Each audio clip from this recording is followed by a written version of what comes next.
Hi guys, Samantha from JessamaDesign Tutorials here, and today I'm going to show you how to create this pendant. Now, this was just a test piece that I made to practice, and in the tutorial I'm going to replace this mica shift that we have here with a Skinner blend mica shift, and that's going to be between silver and pearl white premo. And also this cutter is going to be a little bit different, so I'll show you the cutters that we're going to be using. We're going to be using the largest of these cutters, and this part will be a little bit more defined as well. But this is basically what we're going to be making, and I'm going to be showing you how to do a Skinner blend mica shift, how to create this really cool cabochon using alcohol ink pens, how to create this bail, and also how to varnish the entire thing with liquid clay. So let's get started. First off, you're going to need a Skinner blend between silver premo and pearl white premo. Now you can use any brand of clay that you want, but I'm just choosing to use premo today.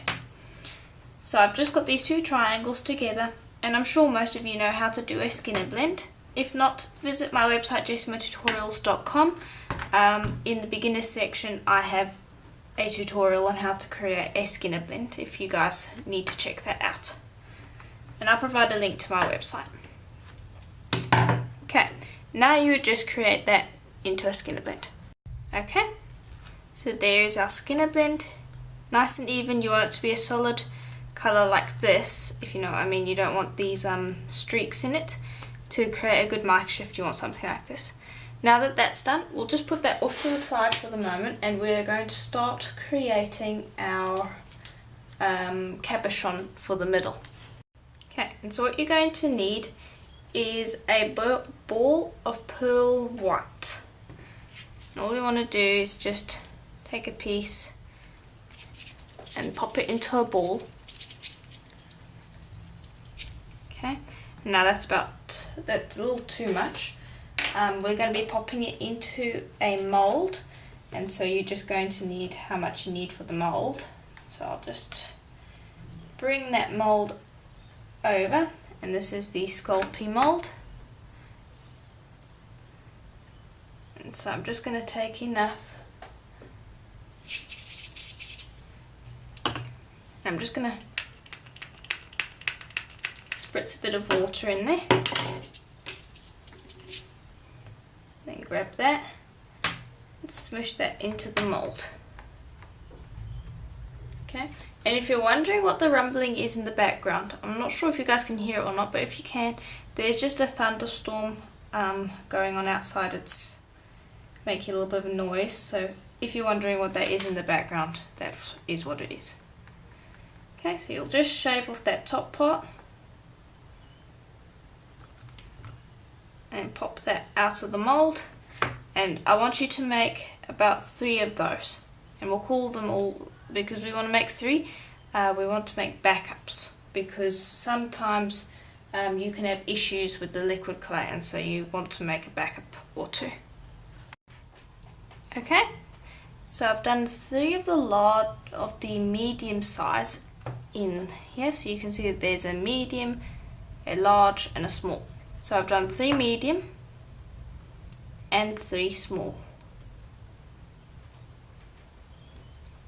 And so these are what we are going to decorate. But before you put the alcohol pens on them, you want to just set them quickly with your heat gun. Now you can bake them, that's definitely an option. And actually it's preferable if you do bake them. So you would want to put these in the oven for half an hour at Premo's recommended temperature, and then when they're baked and cooled, you can use your alcohol ink or alcohol pens on them.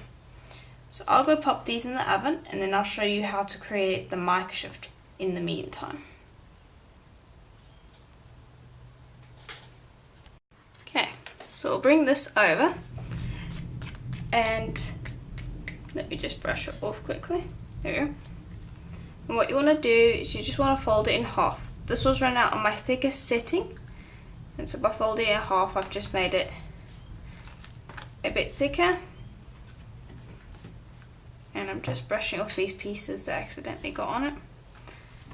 and then I'm going to brush it, fold it in half again, just like that. Okay, now the goal is that we want to take this Skinner blend and shorten it. So we want it to be we want it to be shorter this way and wider this way. So just press gently, and you don't want folds, so flatten out any folds that are forming as you're pressing it in towards itself. And then we can use our roller to roll it out the other way to help encourage it.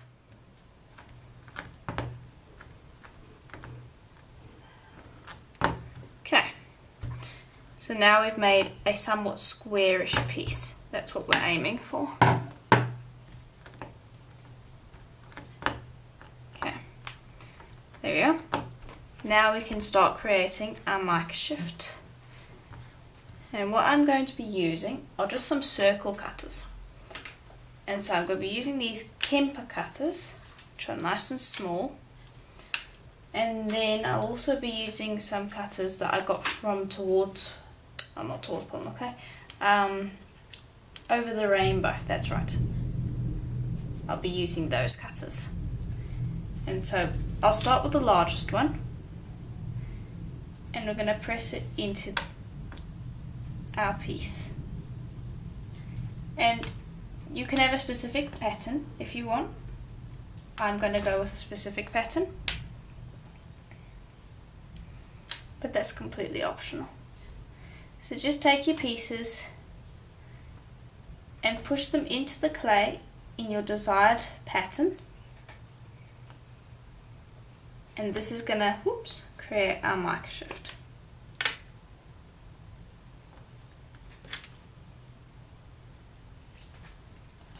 Okay, so I've also used a skewer just to press in these spots over here, as you can see. And so now that I'm happy with my pattern, I am going to gently start pressing this together, because you want all of these pieces to come together. So gently start pressing from all sides, and you can pick it up as well. And just gently press together your pieces, and you can also roll it out.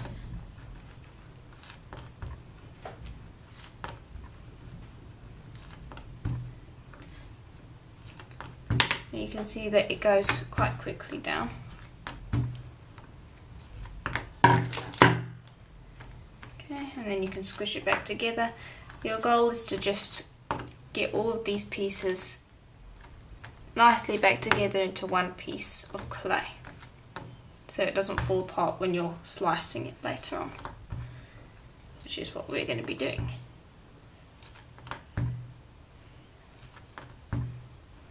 Okay, so now I'm just going to squish it back down into my original size that I was happy with before, and then we can start slicing this and forming it into a veneer that we can use later on. Okay, so there we are. Now I want to take that and stick that firmly onto your tile. Once you've got it into the right shape. I don't want it to be too big, because otherwise I'm going to have trouble slicing it. There we are. Pop that onto my tile and then just gently burnish it on. And then I'm going to bring over my blade and slice. And just keep all of these slices and we'll form a veneer with them. You might be able to hear Kit Kat in the background. And so you can see at these slices, I'm slicing down. So we pressed our cutters in this way. We didn't press them in that way.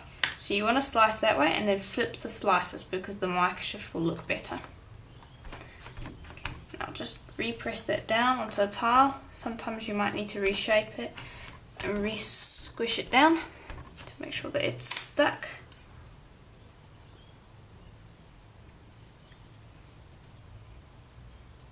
and then slice again. You can see the marker shift's quite nice. So I'll just slice as many of those as I can. Okay, so I've cut out enough slices, so I'll bring those all over. And what we want to do is we want to take them and pop them together, just like this, so that we can form a veneer. Now I'm gently stretching them so that they fit. Yeah. When I overlap them, I'm being careful how I smooth it out.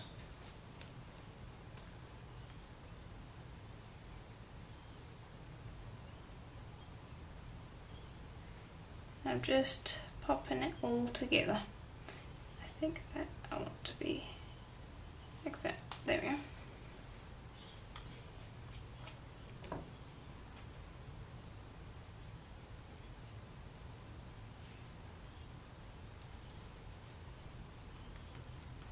There we are. So you can see that the mica shift looks really nice. And I'll just attach that last piece down here, which gives us enough room to cut out multiple pieces. Okay, now I'll bring over my roller and just check each time that it is clean, because sometimes you can have little bits on it that you didn't see.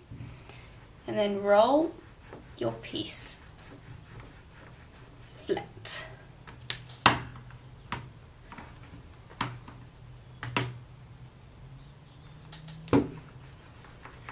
And once you've finished rolling it flat, we can put this on a backing so that we can put it through a pasta machine and even it out.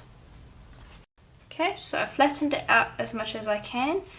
Now what I want to do is I just want to cut this in half to make it easier for me to manage. And then pick it up off the tile. And then bring over a sheet of silver that was run out on the thickest setting of my pasta machine. And pop that on. Okay, and then I'll roll that with my roller first before putting it through the pasta machine. And now this is the backing.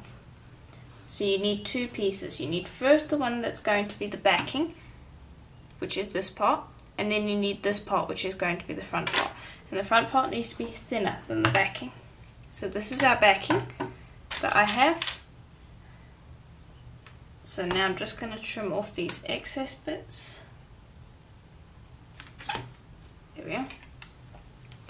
Now put that out the way for the moment. We'll bring over this and our backing.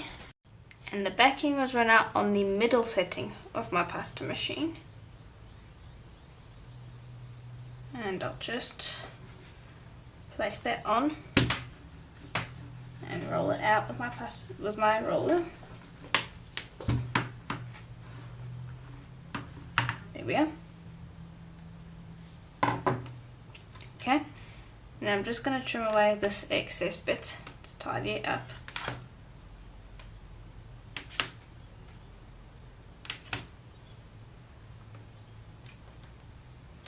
Okay, and then I'm going to run that through my second thickest setting. Then I'm going to take it down to my third thickest setting, and that's thin enough. And there we go. So now let me just bring over my cutter. Let's see what it's going to look like. Yeah, I'm quite happy with that. Okay. So that's all we need for this. And then if I bring over the backing over here, that's also going to look quite nice. I just like to check. Okay, so now I'll go bring those cabochons out of the oven. Okay, so here we are. Now this fun part of the tutorial can begin. So I'll just work with one of the large ones first to show you what we're going to be doing with all of the others. And now I'm going to be using alcohol pens today, but you can use alcohol inks and a very small brush if you don't have any alcohol pens, but you can use alcohol pens, and they're called Little Tipsy, so you can see here. And so those are the ones that I'm going to be using. Now I'm going with a blue theme, so what I'm going to do is I'm going to start with this blue over here, number 63. And now they have a small end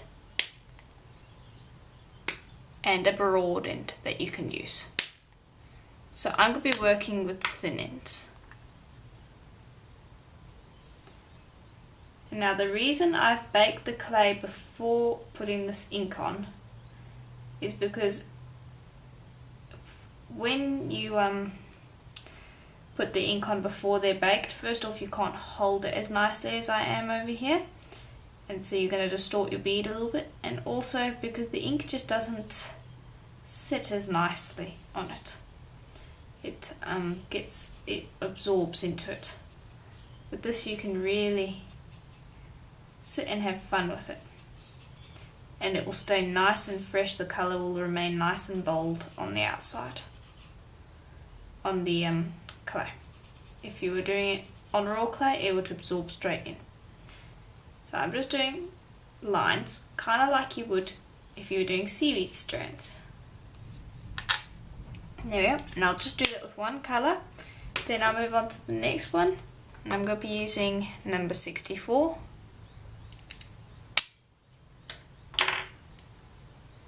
And again,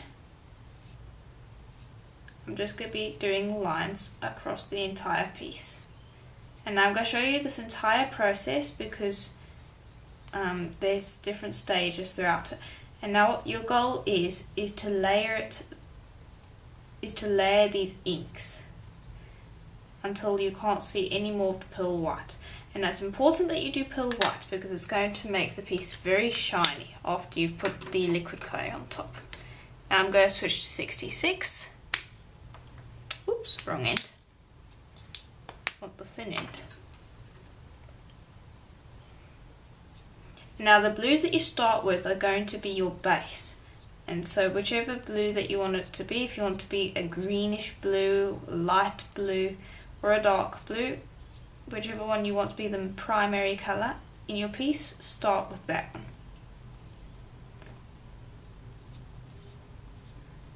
And that's what I'm doing. I want it to be a lightish blue. Okay, now I'm going to move on to 70. And again, I opened the wrong one. I really need to look at this before I open these things.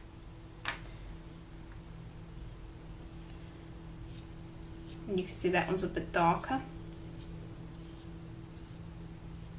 And now this ink is going to mix with the ink underneath.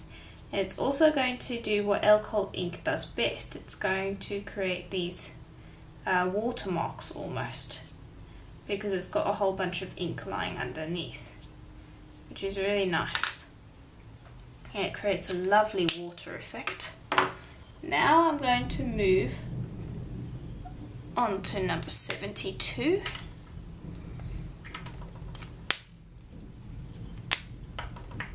You can see hear the storm outside,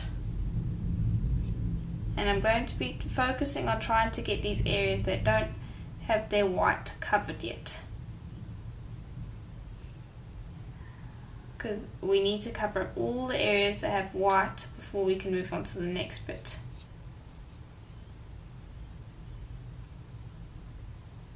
Or at least most of the white anyway. There we go.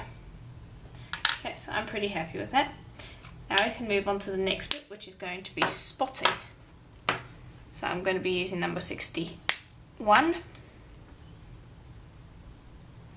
I might just do a few more tentacles because this is the main part. There we go. And this one's a bit more green, so it's going to add more colour to the piece. Okay, now I'm going to start adding dots. And I'm not sure if the camera's picking this up in detail. Let me zoom in so you can see what I'm doing.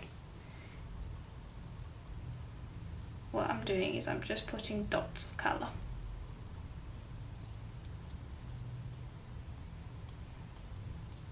Okay, use that colour. Now I'm going to move on to number 71, which is a cobalt blue.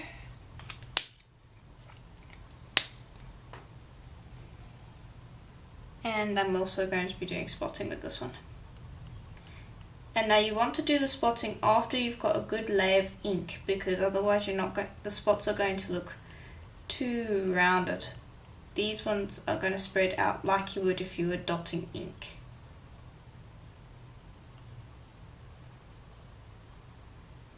There we are, almost done. And you can see that I've just painted the edges lightly on the first go around, just because it's important to dot those edges. But there we are. Once you're happy with it and you like the effect that you have, stop, because you can very easily overplay this. So once you're happy with it, leave it. Okay, so what I'm going to do is I'm going to put that aside, and I'm going to do all of these other ones that I have over here, and maybe make some darker, make some greener, some lighter, and so on. And then I'll show you all of them when they're done, and I'll also show you how to cover them with liquid clay. Okay, so I've finished painting all of the pieces, and so these are 3 that I haven't put liquid clay on yet. And so these are the original ones that we did, and then I did a darker one. And here's what the darker one looks like after you've put the liquid clay on, so you can see it's nice and shiny now. And this is what this one will look like once you put the liquid clay on.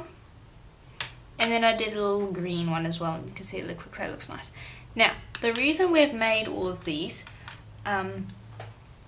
is because first off I want to make multiple pendants, and secondly because I wanted to do different alcohol effects, and thirdly and most importantly, especially with these ones where we made 3, I just made an extra one, which is basically a dummy for you to start your liquid clay, because the first time you do it you generally mess it up, like I did over here. So you do want to make an extra one just in case you accidentally mess it up, or make a few extra ones. But here are the ones that I did afterwards, and so you can see it much better.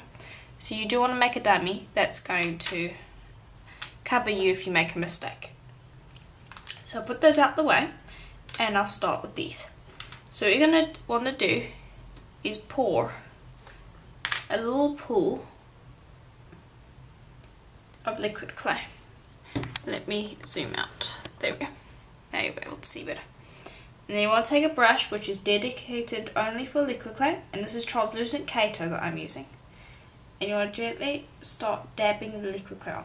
You don't want to be brushing it on, because that can distort the alcohol ink pattern you have underneath. So just lightly tap it, and I find that that's the best way to avoid distorting your pattern a little bit too much. You're going to distort it to a certain degree, but that's fine because I haven't blended my pattern at all, because I don't want it, I do want it blended a little bit, but the liquid, when I apply the liquid clay, it will do that for me. So you can see I'm just slowly dabbing it.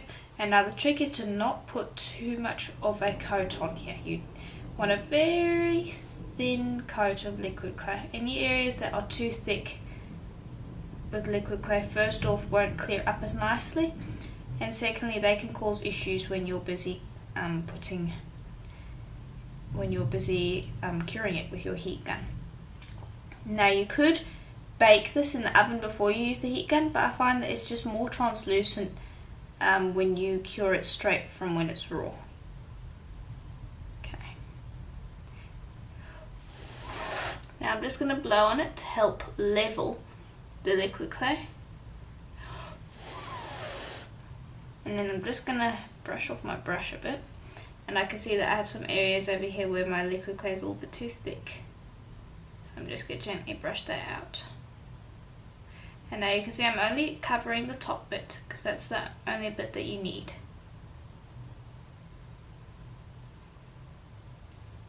Okay. Then when you've done that, you'll bring out your heat gun. and I'm using this one. And I'm going to set it on a low wind speed, the lowest one I have, so it's not blowing this all over the place.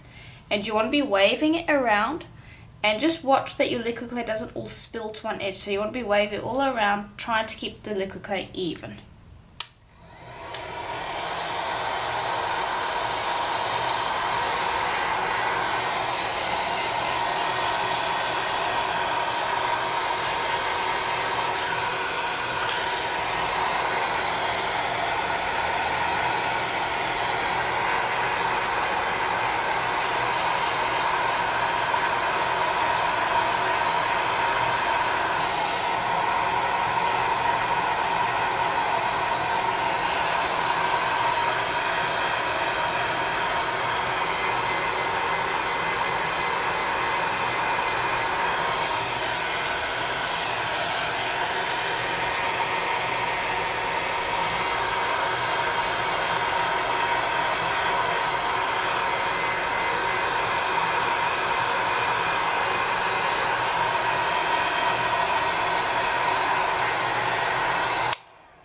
There we are.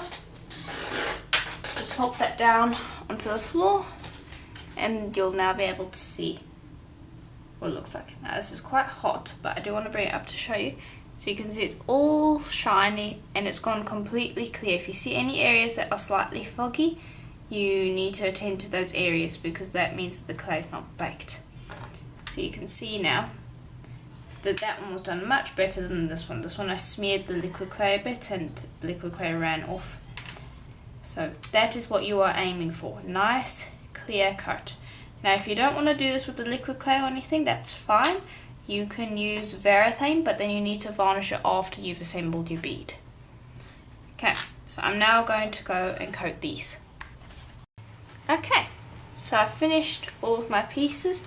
That one that I messed up, I managed to recover by peeling off the liquid clay and then repainting it with some green. And so I've now got 6 pieces that were all going to work. Now, we can start with our pendant. So I'll put those off to the side. And I'll bring over the pendant. Now this is the largest cutter in this set. And I'll provide a link to this set as they are available on my Etsy shop. And what we're going to do first is we're going to bring over our backing, which was rolled out on the thickest setting. And we're going to cut a piece from it.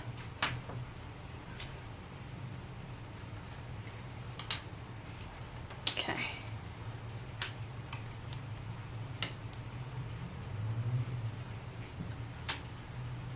There we go. So that's what it looks like. I'll just put that off to the side for the moment. Then we'll bring over our other one, which was rolled out on our middle setting, I do believe. And we will also cut out a piece from there.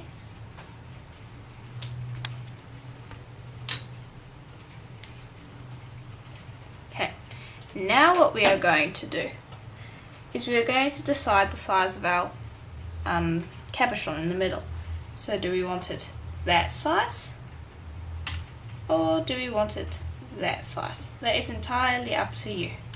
I think I'm going to make it this size, and so I'm going to just pop it somewhat in the middle so I can figure out where it needs to be. And let me see his pendant over here. What we are going to do is we are going to cut out around it. Now I'm just going to mark where it is with just a little ding over here and a little ding over there so that I know how wide it is. But what we want to do is we want to start cutting out, but you don't want to cut out too much because you want to almost cage this cabochon in. So you want to make a mark of where its widest point is, and you don't want to go past that point, you want to go a little under that. So if I pop that here, you can see that's not going to fit, and that's exactly what you want. So just work out what you want. And I want this a little bit more pointed. Okay.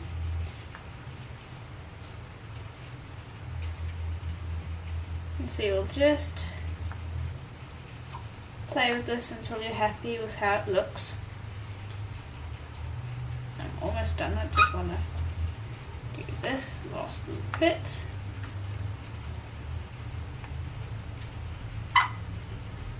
There we go. Okay. Then just smooth out that ding while you have the trance.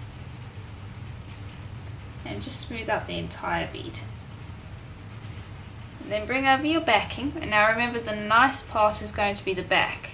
So you want to flip it so it's the silver side that we're looking at. And you want to position this cabochon in the middle.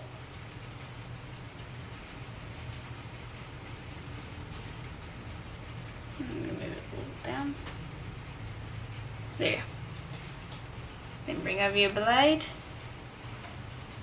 and gently pick that up.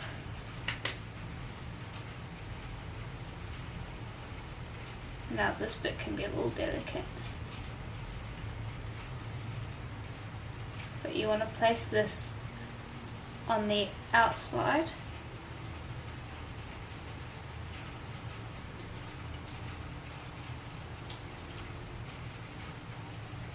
And you want it to get it to touch the edges.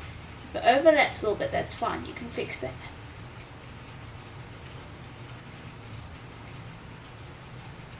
This bit's a little delicate.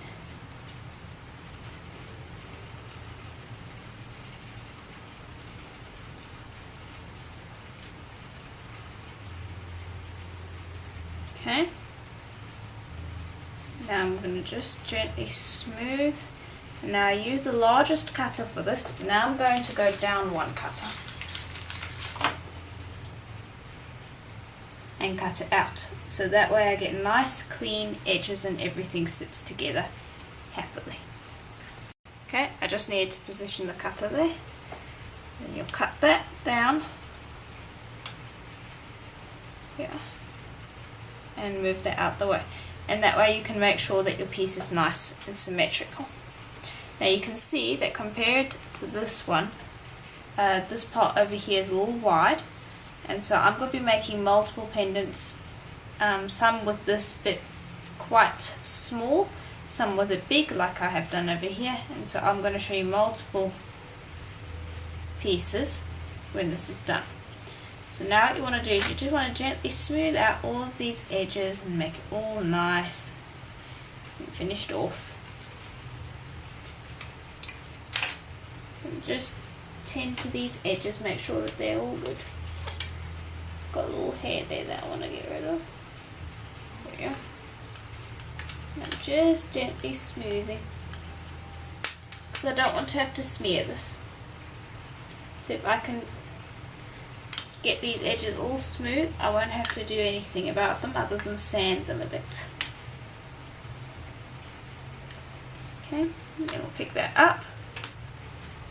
And there you can see the back's all nice, so just gently round these edges, because I'm in favour of rounded edges, and so you'll just gently tap your finger on them to get them just slightly rounded.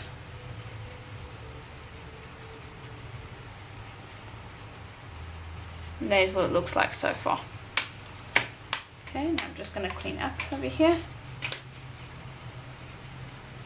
and then you would want to make the bail. Before we make the bail, I want to make a few more of these pieces. Okay, so here are the pendants that I have made.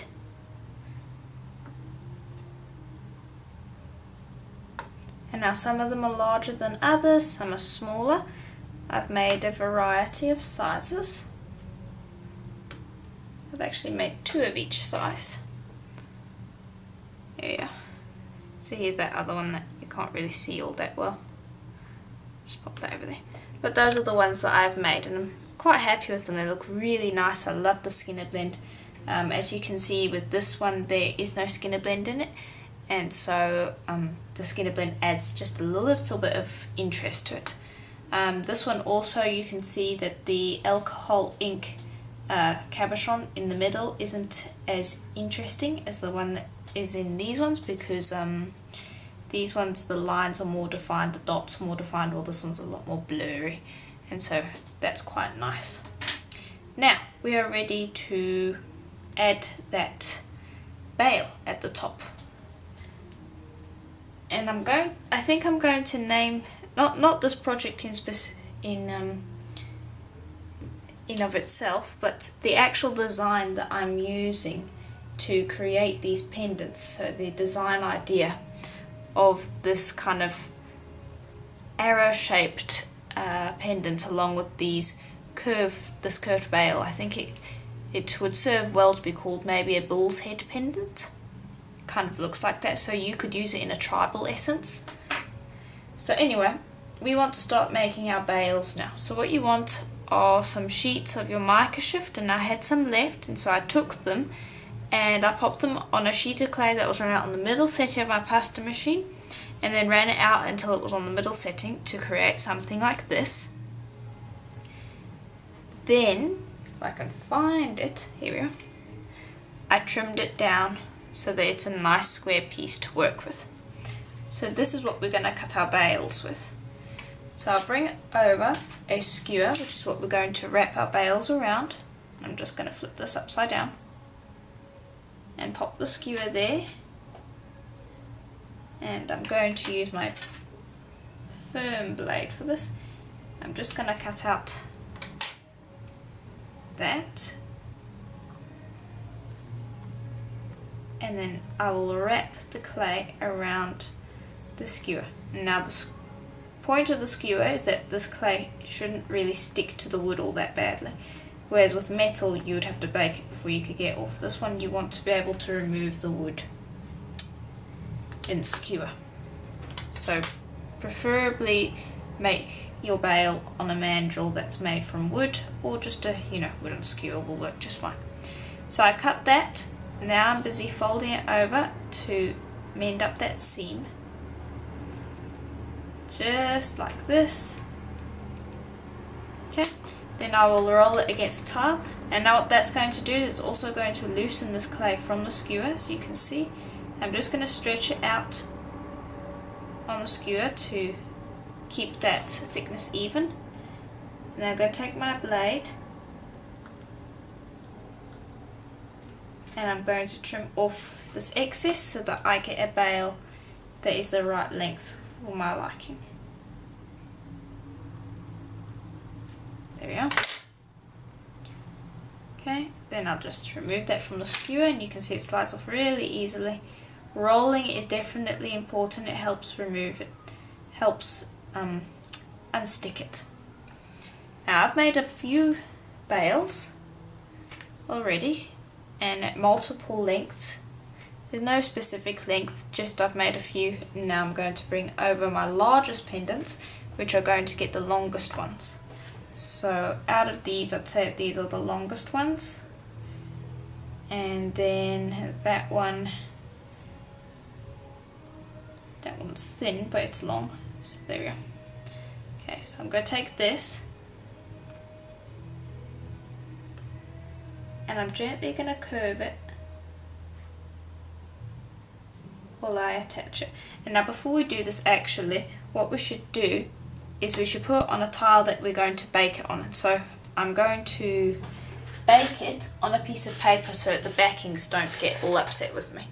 And so a piece of paper that I like to bake it on is one that I have already used to leach clay, so that it's not going to absorb any of the oils in my piece, because I don't want anything leaching, because that would just be problematic. So let me just move these out of the way. There we go. And lay that down. Okay. Then I'll bring over the pendant that I want to use and my thing. And now what you want to do is you want to look for the seam, which you will be able to see, and position that so that it is sitting against the pendant, so that you can't see it. And now you really do have to be careful to get this symmetrical. So let's see. I'll twist it around and see if I am happy with it. See if it's symmetrical. Okay, and then you just gently want to give it a curve. Okay, then you want some bacon bond. And I'm just going to squeeze out a little bit onto the tile over here. And I'm just going to bring over my blade.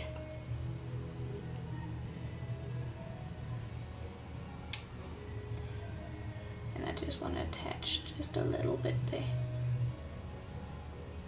And this will just add a little bit of extra security while it is baking. Now we are going to be using liquid clay as a varnish, and so this will get secured more later on, but I just want something that's going to secure it quite a bit now while it's baking. So I'm actually going to bring over my brush to help with that I used for the liquid clay before, and brush that into place. Okay. And then what you do is you do that for all your other pendants. Pop them in the oven for a full hour. Must be a full hour at Premo's recommended temperature, or if you're using a different brand, that brand's recommended temperature. And then after that I'll show you how to varnish them. Okay, so these are all out of the oven and these pieces are holding nicely. But I do want to put one last thing on them before we can sand them and varnish them. We put the liquid clay on the front here, so it's created a really nice bond. But on the back here we couldn't exactly flip it, and so this bit is a little bit loose, so it can flip and it's not very strong. And putting the liquid clay on as a varnish just isn't really going to cut it, and it's quite weak at the moment. So we want to put a bit of bacon bond over here, bake it for half an hour, and then we can get to sanding them. So all you do, let me just pop these out of the way. I'm so happy with how it turned out, look really nice. I'll bring over the bacon bond, and I'm just going to smoosh it a little bit over here. There we are. And I'll bring over this brush, and this is my liquid clay dedicated brush because it's a bit of a mess and I can't really use it for anything else. There we are. Grab some liquid clay and insert it into that gap. And just make sure that you do a good job with this and fill in that gap so that it will have a nice strong bond over there. It's already got a pretty good bond because you baked the two pieces while they were raw and put the liquid clay there, but this will just make sure that it's perfectly strong. And then you would bake that on your piece of paper again. And what I'm doing is I'm just taking my finger and smearing it so that I can bake it face down like that onto the paper. And I'll do that with all of these beads, bake them for half an hour, and then we can finish them off. Okay, so all our pieces are out of the oven, as you can see. I just want to bring them all over for you to see what they look like. So those are our big ones, and these are our small ones. And I'm so happy with how they've turned out. So you can see that depending on how big your cabochons are, they're going to be looking a little bit different. So anyway, now what we want to do is we want to sand them. So I'm going to bring over my 400 grit polishing paper and I'll start to sand. I'll just move these out of the way. And now I've got a pad of them because I like to have a cushion to rest this on while I sand. And I'll sand from my 400 all the way up to my 8000, and you want to try to just sand this mica on the outside, not the donut. You want to be very careful not to sand the donut. And now the goal here is to get it all nice and smooth, because let's say you didn't want to coat this with liquid clay, you could just put Renaissance wax on it now. So if you don't want to coat your piece with liquid clay, just continue doing what I'm doing here and just skip the next step that we'll be applying after this, because I'm going to be showing you how to varnish this with liquid clay, but I also want to leave some of them without liquid clay so that I give them a little less of a glossy finish, and that way it will make this thing stand out quite a bit. So just sand it from your 400 and sand all of your mica clay areas, not your little cabochon in the middle, from your 400 all the way up to your highest grit, which in my case is an 8000. And when we're done with that, I can show you how to varnish it with your liquid clay. Okay, so all my pieces are sanded, and so you can see that they have a light sheen to them. But now what I want to do is I want to coat them in liquid clay. So I just want to show you the difference between the ones that are coated in liquid clay and the ones that aren't. So you can decide which ones you want to coat and which ones you don't want to coat, and if you do and if you don't want to. But it will definitely bring out the pearlescent in the clays, and it will just create quite a bit more of a statement. So I've already done 3 so that I can practice for you to make sure that I have my technique perfect to show you, because sometimes the first one never turns out right. Kind of like when you cook pancakes, the first one never really turns out very well. So anyway, I've got some translucent kato over here, and I've got my brush of liquid clay, and what I'm going to do is I'm first going to start smearing or brushing a very thin coat of liquid clay over the top. And it needs to be very, very thin, otherwise it's going to cause issues when you're using the heat gun. So just brush on a very small amount. And actually I forgot to do something quickly. Before you start coating it with liquid clay, I apologise because I forgot to do what I was supposed to do. What you want to do is you want to take a piece of wire and you just want to thread that through the bale like that, and this is just going to give you a handle later on when you have the liquid clay, and also when you're heat gunning, because you can't lie this flat on the tile, so you need to hold it because we're going to be brushing the entire thing in one go. And so your hands need to be out of the way when you're applying heat to this, because otherwise you're going to get very badly burnt hands. And anyway, since we're coating the entire thing, you'll mess up some of the liquid clay. So the wire will provide a nice handle later on. So I'm just busy brushing the entire thing, and you want to go nice and thin, and the thinnest, you want to pay special attention to this end here, which is where the liquid clay tends to go or kind of drip down when you're busy brushing it on. So the thinnest section needs to be over here. But you really do need to just make sure that you don't apply too much liquid clay. Okay, then you'll do the sides and the back and the bale, and just paint on a small amount of liquid clay. Okay, so the next step I can't do next to the tile because I can't show you exactly what I'm doing very well on the tile. So let me just position that piece where I want it. There we are. So I'm going to hold it like this. I've got my heat gun over here, and I'm going to have it on a low setting, and I'm going to start heating it.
Okay, and then you will plunge it into cold water, and then after it's set, slide the wire out from your bale, and this is what it will look like.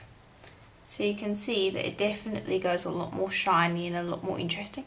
Now, an alternative to this, it might be a little difficult, but you could definitely try it, is if you're having a bit of trouble with the liquid clay, because it is a bit of a tricky thing to get right, is to use something like UV resin, and I'll bring over a few examples.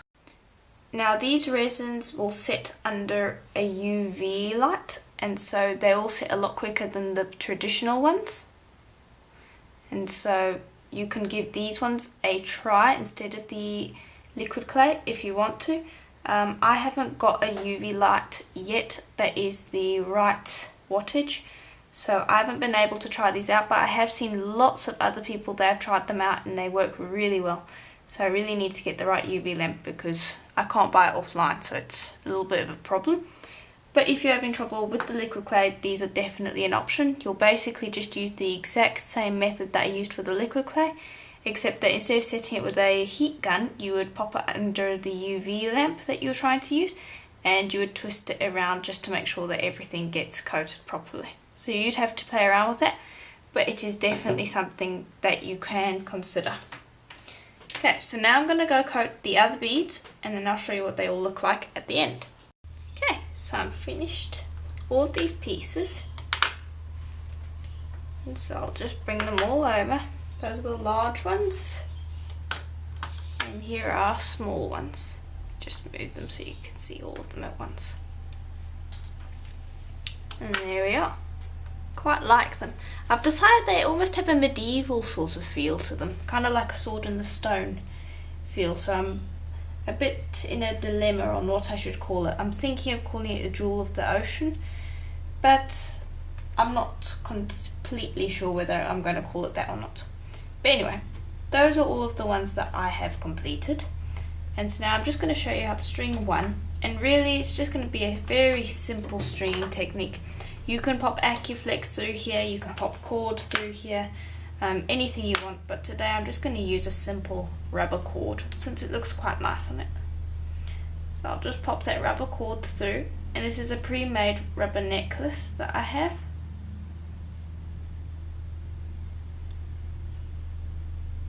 And it's nice because it's really easy to use, and sometimes the AccuFlex that I use just isn't thick enough to stand up to some of these pendants. There we are, fit that through, bring over the clasp, and pop that on. There we are. And there we are, it's really simple, but it looks quite effective when worn. I've already checked it to see what it looks like, and I'm really quite happy with how it looks. You can see the back is nice and shiny, and it just looks really nice. So you could string the others on rubber cord or not, it's completely up to you, but I think it looks really nice on the rubber cord. You could string it on, let's see, you could string it on AccuFlex, multiple strands. You could string it on leather. Leather would probably look quite nice actually now that I think about it. You could string it on a really thin type of kumihimo. You could string it on a plait. You could string it on just a plain piece of cord.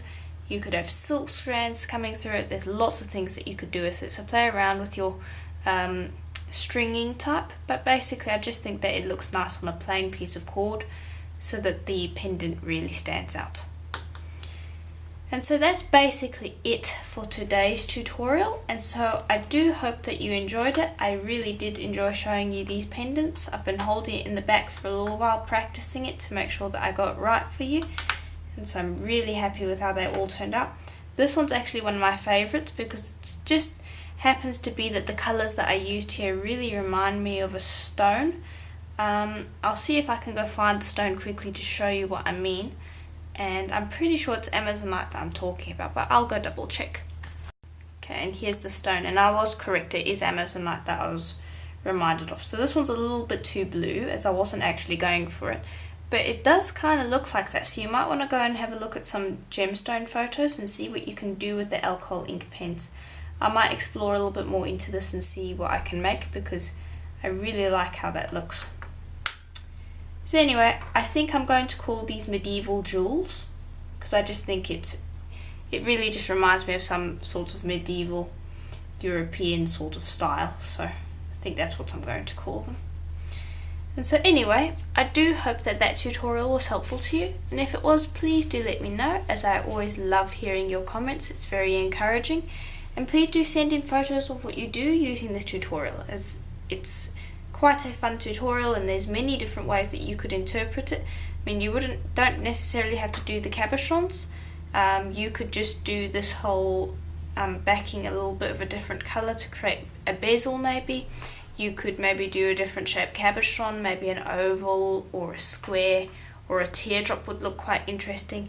And this kind of rocky, craggy thing that we cut out here, you maybe want to make it a specific shape. Maybe you want to cut out a circle specifically or a teardrop specifically to make it a little bit more precise.